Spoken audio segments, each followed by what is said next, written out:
we continue our coverage, we want to bring in Fox NASCAR broadcaster Josh Sims, friend of the show, who has covered the career of Kyle Busch pretty extensively. Josh, thanks for joining us this morning. Let's start here.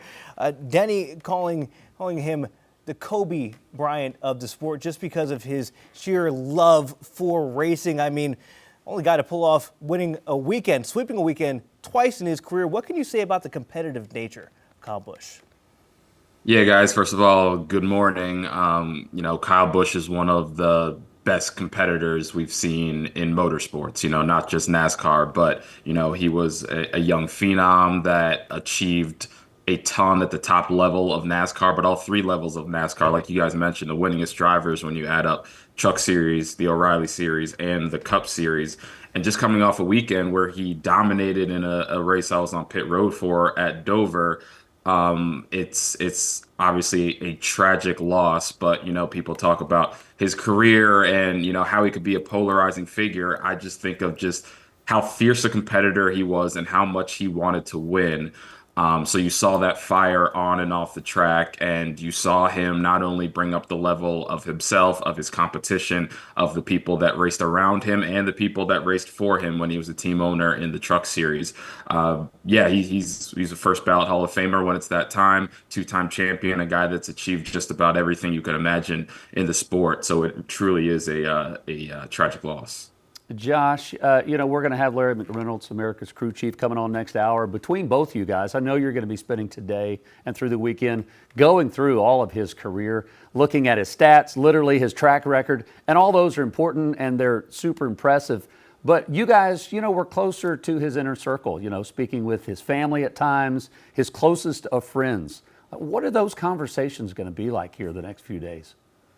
Yeah, I mean, it's gonna be emotional. It's gonna be weird. It's gonna be tough. Like we have this racing weekend, obviously at Charlotte Motor Speedway, where all three series are in action. It's a weekend where we celebrate all those who paid the ultimate sacrifice for this country. So it's already one of those weekends where emotions are top of mind, and then this bomb happens, and for us, the goal is going to be to wrap our arms around the NASCAR community, wrap our arms around his family, and let people have a space to talk and vent and share stories and say whatever it is they want to say to honor Rowdy Busch. And like you talk about the family, he touched so many people in that garage in terms of their careers, and he's inspired so many people. I mean, I think to some of my closest friends have kids now, and their kid's favorite driver was Kyle Busch. So when they heard the news yesterday,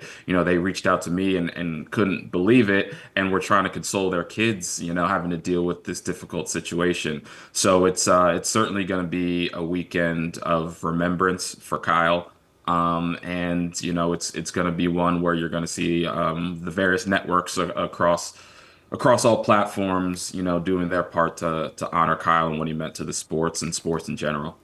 Yeah, going to be a very heavy weekend indeed. Josh, obviously you've spent so much time covering NASCAR. Can you tell us one of your favorite moments with Kyle Busch, whether that's personally a celebration he had, a particular win? Yeah, I was fortunate enough to be able to be there at the start-finish line for several of Kyle Busch's win when he would come back to the Truck Series. And the thing I always say is for everything Kyle accomplished at the top level of the sport, he never forgot about his roots. And each and every year he would race in about five. And when they opened it up, I think he was set to race about 8 Truck Series races. Like it's not easy to race in one, let's say, vehicle and then hop back into the Truck Series and to continue to dominate. They race so different, and a lot of people do it and come back and might pop up and get a win or might have a good performance.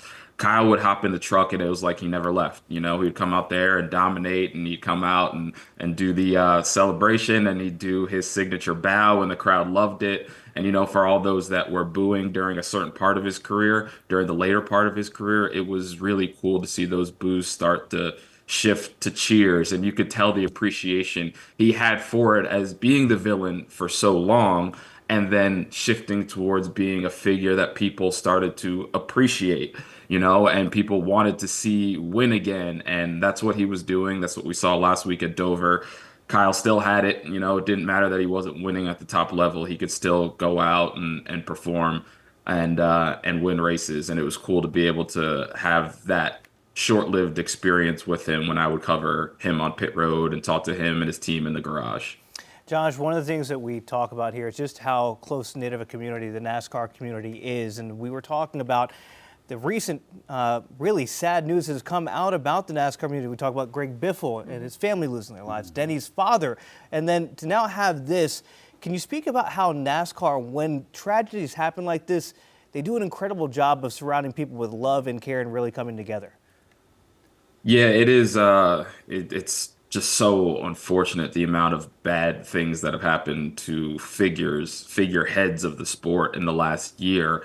But this racing community is a family. We always call ourselves kind of like a traveling circus because we just pack up and we go track to track, city to city, week in and week out. But we're dealing with the same people each and every week.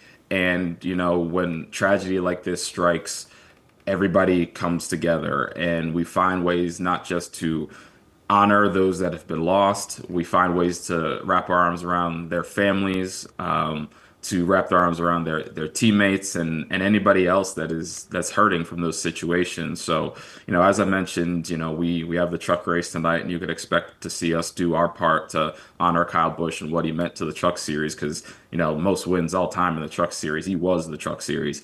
But across all the platforms this weekend, you're going to see tributes, and you're even seeing it at Indy with the Indy 500. He is a guy that transcends motorsports. That transcends sports, and the NASCAR community is hurting. But like you mentioned, we do a good job of coming together to support one another during these unfortunate, difficult times. Well, and Josh and you and your broadcast crew do a great job as well. And even if this had not been a part of the story this weekend, the tributes to veterans and those that lost their lives, we knew that was already going to be center stage, but this one certainly almost even trumps that. And so we know there's a lot of work to be done the next few days. We look forward to watching you guys. Our heart breaks with you. Josh Sims, always a pleasure. Thanks for your time this morning, friend. Take care, guys. Talk to you soon. All right.